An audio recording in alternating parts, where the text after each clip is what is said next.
Defending Israel with David Harris on JBS is made possible in part by a generous gift in memory of Eric and Mira J. Spector, the Paul and Lynn Late Family Foundation, To Life, to Love, Barbara and Bob Goodkind, the Patricia Worthen Ullman Foundation,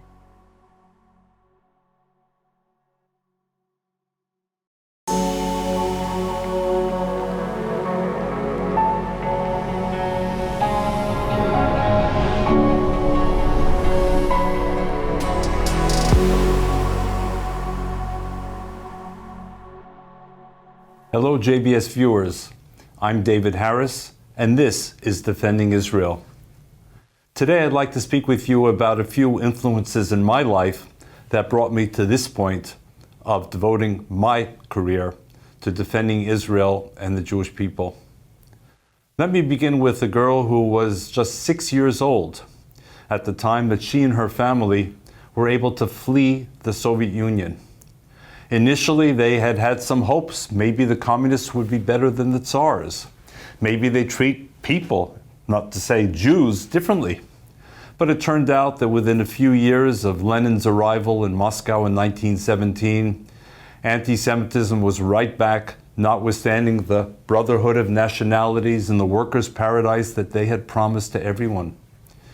And that 6-year-old girl and her family were able to leave and make it to France, where they started again. New country, new language, new everything. And that continued until 1940, when the Germans invaded France and shattered that Maginot Line that was supposed to magically defend France, which at the time was thought to have the strongest army in all of Europe. And then that girl and her family were again in flight from Paris south, like so many Jews and non-Jews, looking to escape the Nazis and potentially find a new home and a new haven. And eventually that family, which turned into 14 people, were able to cross the border to Spain only because at that point they had a visa for the United States, and then to Portugal. And from Portugal, on the eve of Pearl Harbor, to come to this blessed land, the United States. And that girl was my mother, Nellie. And I learned a lot from my mother, including the fact that, number one, she wasn't a very literate Jew. She hadn't even finished high school thanks to the Nazis. She couldn't read a prayer book. In those days, perhaps girls were not treated the same as boys in some Jewish families. But no matter what, on the high holidays, my mother said, I'm going to the synagogue, which was B'nai Jeshurun here in New York City. And David, I hope you'll come with me. And mostly out of love and loyalty to my mother, I would go with her. Even as other members of our family often mocked her. Nellie, why are you going? You don't read Hebrew. What do those prayers matter? But she understood something about Jewish faith and Jewish pride and Jewish loyalty. And it kept her going, and it was infused in me as well.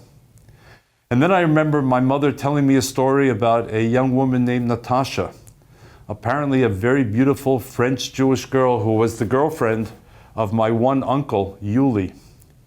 And when the Nazis were coming, our family implored Natasha and her family to leave with them to head south.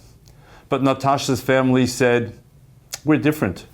You're foreign-born Jews. We're French-born Jews. The French state will never betray us. Well, Natasha was arrested, she was deported, and because of her beauty, she was placed in a brothel in a concentration camp until she was so used and abused and worn out that she was killed.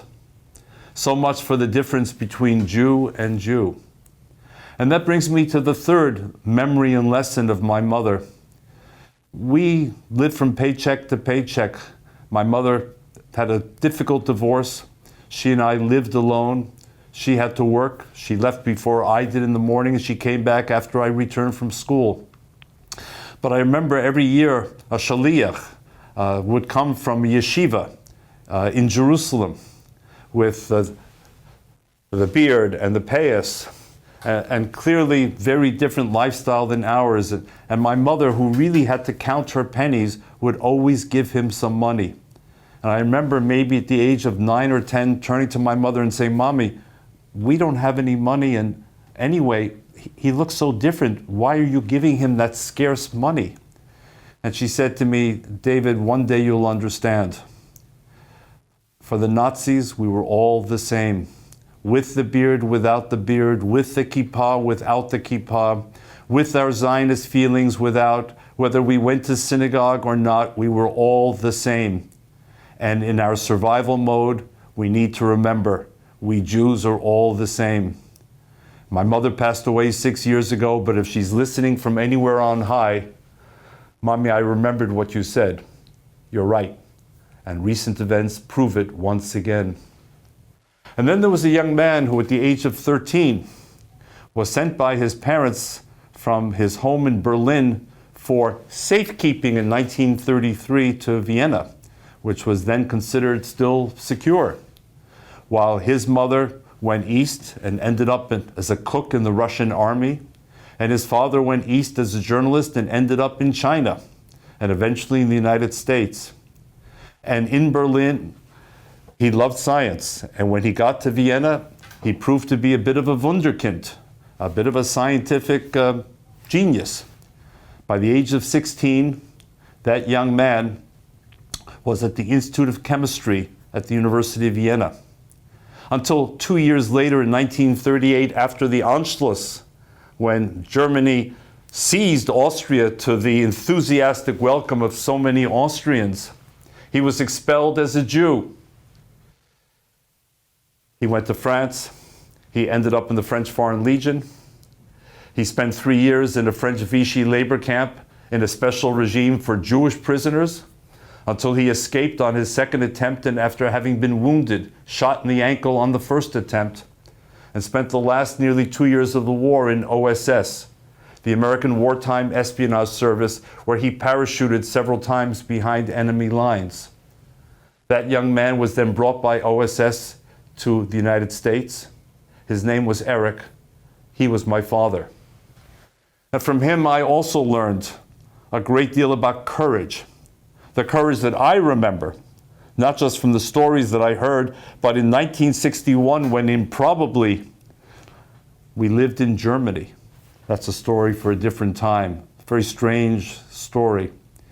And one night we were in our hotel room where we stayed the first couple of weeks, and my father jumped out of bed in the middle of the night, put on some clothing quickly, ran downstairs, and only the next morning I learned that he thought he had heard some Nazi drinking songs from the bar below us, and he went to confront them.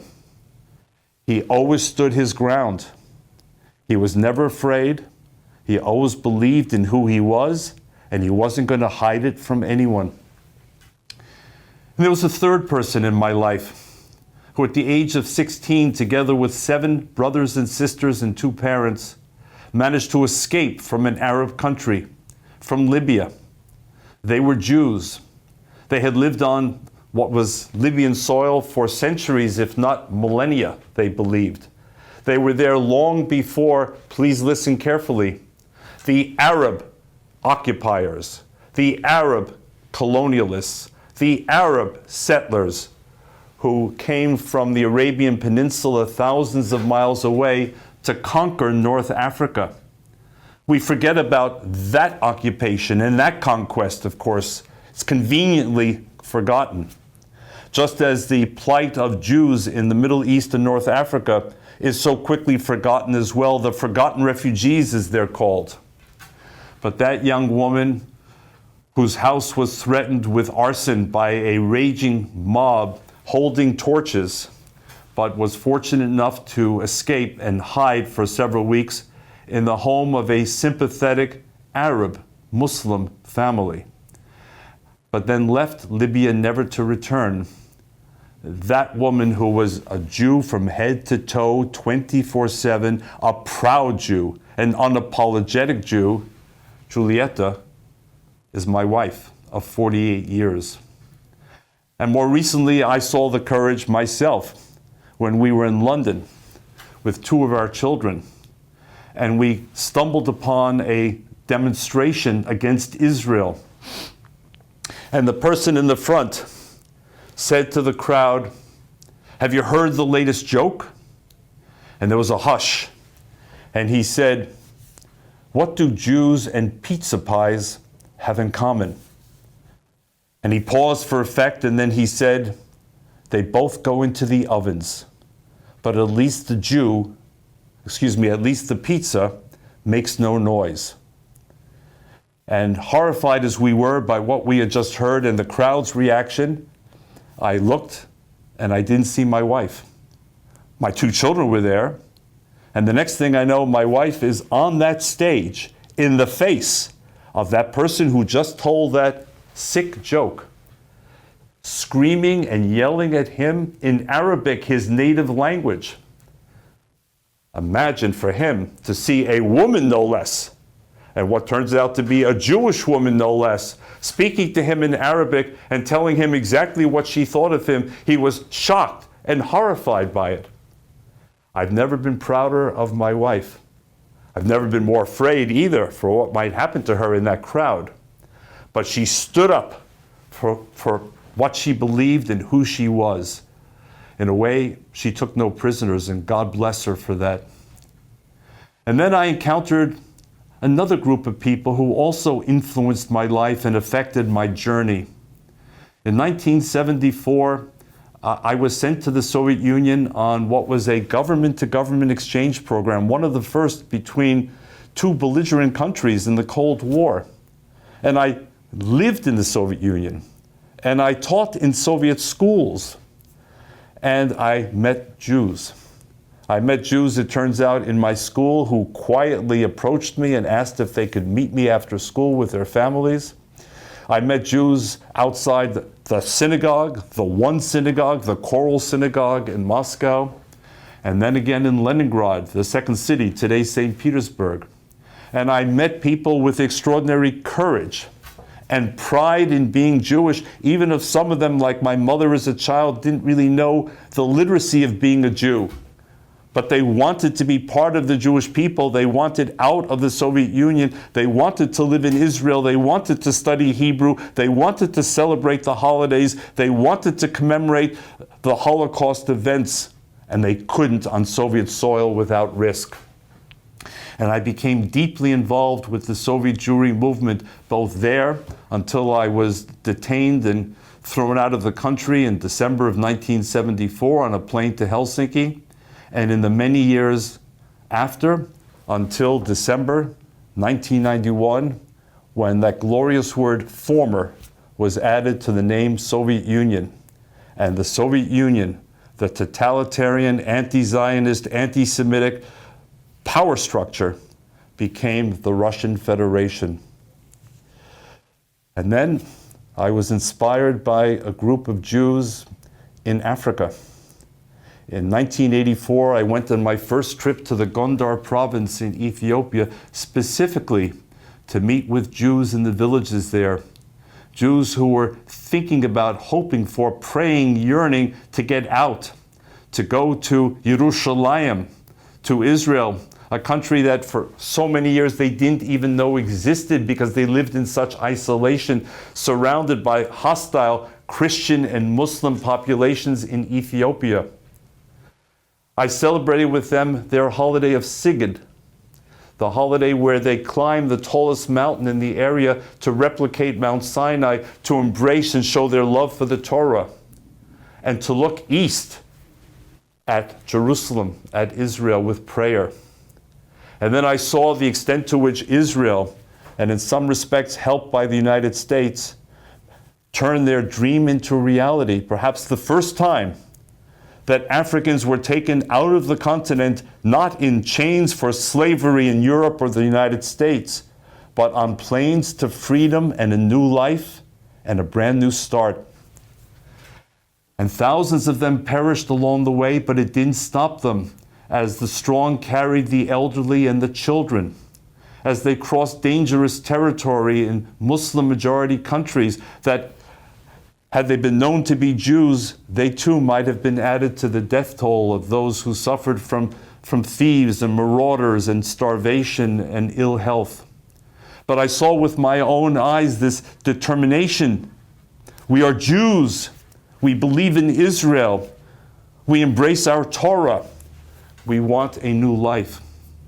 And finally, I encountered over many years, again and again, a group of 18 and 19 and 20-year-old young men and women, beautiful young men and women who I suspect would much rather have been worrying about what college they would go to like their American or Canadian counterparts.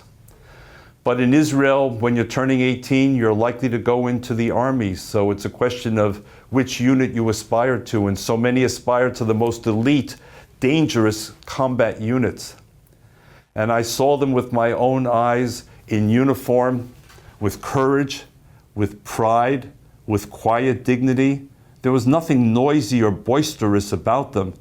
They simply did what they felt they had to do to defend their country, their home. And I was always blown away to tears, again and again, just looking at these young people and realizing that Jewish sovereignty in the state of Israel was, yes, about being the majority, and yes, about decision-making and having control over our own lives and our own destiny, but also, yes, in a world which too often relies on power and violence, that finally we Jews had the means to defend ourselves. And defend ourselves, those young people did in 1948, and in 1956, and in the years in between, and in 1967, and the years in between, in 1973, all the way up until the day we speak, where they're in Gaza. And this is just in the aftermath of the extraordinary rescue operation of the 4 hostages held in 2 apartments in central Gaza. The unspeakable courage and determination of these young people, even knowing that they risk their own lives, is something that moves and motivates and inspires me each and every day. And that brings me from those factors in my life to us. Since October 7th, life has not been quite the same for many of us here in the United States and elsewhere, in the diaspora, from Britain to Canada to Australia to other countries. And the question is being asked again and again and again, what should we be doing? What else do we need to do? And I want to draw on the lessons that I've taken from the 6 actors that I just spoke about to today. We Jews in the United States need to find our spine, our courage, our pride, and our raison d'être, our reason for being. I'm not a Jew because the anti-Semites want to attack me or kill me. I'm a Jew first and foremost because I draw inspiration, I draw enrichment, I draw meaning, I draw purpose from life, thanks to the gift that I've been given of being a Jew. It took me a while to discover all this, and it's mostly the Soviet Jews whom I met, who wanted to know more and wondered why I, having lived my life in New York, didn't know more. But I didn't come from a particularly literate home, as I mentioned. So I began in my 20s to read and to ask and to seek answers. And I discovered in a way that I had been shortchanged. I was an heir to an extraordinary heritage and legacy. Even as so many of my Jewish peers in their 20s were searching God knows where around the world for meaning and purpose in who knows where, on mountaintops, in wildernesses, on rivers, wherever. And here it was in my pocket. And it was for me to simply reach into my pocket and open the books and find the people with the answers and begin to talk to them to understand that this was my GPS system for life. So to me, the first answer, and I said this long before October 7th, but I say it again, 8.5 months after October 7th, Our first answer to fighting anti-Semitism, I believe, is to be more Jewish. To be more Jewish, to do more Jewish, to act more Jewish. And I'm a very pluralistic Jew. I've always believed there are many pathways to Jewish enrichment and Jewish fulfillment. So I'm not here to suggest there's only one way. But whatever it is, I'm urging JBS viewers and their friends and families, explore, discover, reach out, reaffirm, recommit, do more.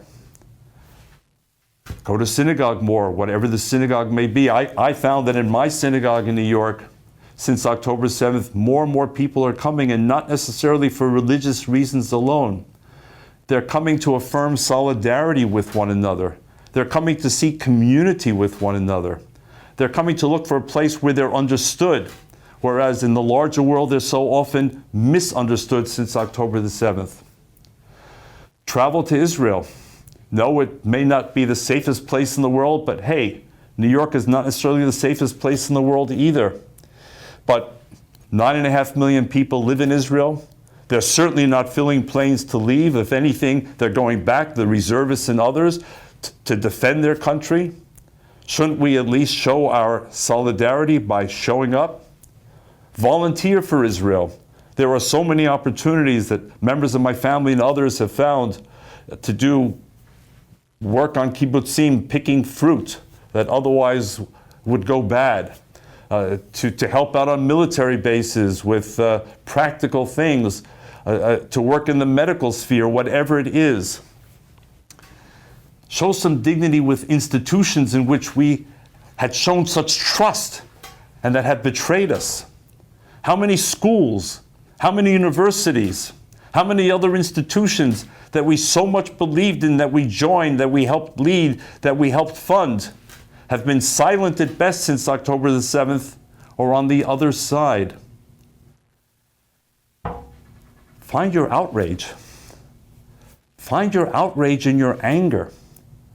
Shouldn't you be angry? Shouldn't all of us be angry that a teacher at Hillside High School in Queens, New York, a public school teacher, was barricaded inside her office for 2 hours, I believe, while hundreds of students were looking for her and trying to bang down that door? Why? Because they saw on Facebook that she had attended a pro-Israel rally just a few weeks after October the 7th? This happened in a New York City public high school? How about the students at Sheepshead Bay High School in New York? Again, looking for the pro-Israel people and talking about killing Jews. What about Cooper Union, a once great distinguished college, again here in New York, where some 11 Jewish students were barricaded in the library of the school because mobs outside were raging, looking for the Jews? Where's our anger? Where's our outrage? You know, it wasn't that long ago, though well before October 7th, that there were attacks on Jews in the streets of New York and elsewhere. But I heard with my own ears some fellow Jews saying, yeah, but those are the identifiable Jews. They're the ones who live in Crown Heights or Williamsburg or up in Muncie and Rockland County. We're not them. Well, remember a few minutes ago the story of Natasha? Natasha and her family, who in Paris said, no, we're not you, Nellie Van Chender, now Harris. We're not you. We were born in France. France will protect us. You're different. You're vulnerable. You flee. We're staying. Well, then it was the identifiable Jews, and some other Jews were concerned, and some other Jews were unconcerned. And now it's elite private schools in New York, where one principal has just announced his resignation from collegiate school because he didn't take anti-Semitism seriously enough, it seems. And students at Columbia University were told, if you don't feel safe and secure, finish the semester at home. And on another JBS show called Fighting Anti-Semitism, a student from Columbia who just graduated, Katie, said that some 80% of the students in the graduating class, she estimated, were wearing some form of terrorist garb at the ceremony. Or how about the images of the Nova exhibit in downtown New York? Or the protest in Washington where Hezbollah and Hamas flags were shown on American soil. Do we have outrage? Do we have concern? And if so, how do we channel it constructively? I argue we channel it constructively first by being more Jewish, exploring what it means, and taking great pride, and showing the courage necessary. And secondly, in reconnecting and deepening our ties to Israel, and showing that we stand not just in word, but in deed, shoulder to shoulder, as they are not fighting for a two-state solution right now. They're fighting for their lives and their homes. And as they say, Ein Brera, they have no choice. This is the last stop, they say. And we're fighting here for a country that gave haven to Jews 370 years ago in the year 1654, that has witnessed some 15 generations of American Jews who have embraced and loved this country and thanked it in so many ways, and have given in so many extraordinary ways back to this country, in every part of this country, in every element of American society. And what we're seeing now is a threat to Jews in this country, but also, let's emphasize and repeat, a threat to America. When Hezbollah and Hamas flags are held on the streets of America, when terrorist garb is part of a graduation ceremony at one of America's great universities, folks, something has gone wrong, and we may be the beginning of the story as Jews. We're far from the end of the story. These are threats to core American values. There is nothing that Hamas and Hezbollah and their patrons in Iran and their funders in Qatar and their theological inspiration in Muslim Brotherhood, there is nothing that they have in common with Western liberal democracy, whether it's about Jews or anyone else. And we have to help America understand, once again, it's we who are out front. It's we who are the first target, but we're far from the last target. And I would also urge all JBS viewers wondering what to do. Look for the Jewish organizations that have actually done something tangibly, concretely to move the needle since October the 7th. Most Jewish organizations are saying the absolute right things, and they mean well, but who is doing something significant? As I've said before on this show, I believe AIPAC is an absolute necessity to ensure that the U.S. Congress continues to support the vital U.S.-Israel relationship and calls out those who are openly opposed to it. I believe that ISGAP, the Institute for the Study of Global Anti-Semitism and Policy, an organization with which I'm proudly affiliated, has opened up a whole new horizon with Follow the Money and the exposure of Qatari and Muslim Brotherhood funding that's making its way into America, American universities, and other American spaces, including, it seems, in Washington. Find those organizations and others that are doing something that can convince you it's more than just words and cheers. And finally, we Jews often like to travel. Pick your spots carefully. Spain, as far as I'm concerned, should be totally off limits. Yes, it's a beautiful country with great food and great landscapes and terrific soccer and some good tennis stars. All true. But Spain has now unilaterally recognized the non-existent state of Palestine and gone even further, and now has joined with Turkey, note, Turkey and South Africa, in pressing so-called genocide charges against the state of Israel. Why should we be the village idiots? Why should we be supporting countries like Spain, or for that matter, Ireland, or Norway, or Turkey, or South Africa, or Brazil, or Chile, or Colombia? Why? And one last note. We're in crazy election season. I've said it before, I will say it again, I'll be a broken record. Don't let either political party take your vote for granted. Insist, demand that they fight for your vote. Insist, demand that they show their cards, that they will stand up for the U.S.-Israel relationship through thick and thin, and that they will fight anti-Semitism and from all sources, not just from the right or not just from the left, but from the right and from the left and from jihadists. They're not going to pull any punches. Don't give your vote, don't give your endorsement, don't give your support unless and until you're convinced. We Jews are facing some big challenges, but I can tell you, we all know it, the Israelis are facing even bigger challenges. For years, we used to say, what can we do for Israel? Now it's what Israel can do for us. And first and foremost, it can give us courage and spine and, yes, pride. This is David Harris, thanking you for joining me today on Defending Israel.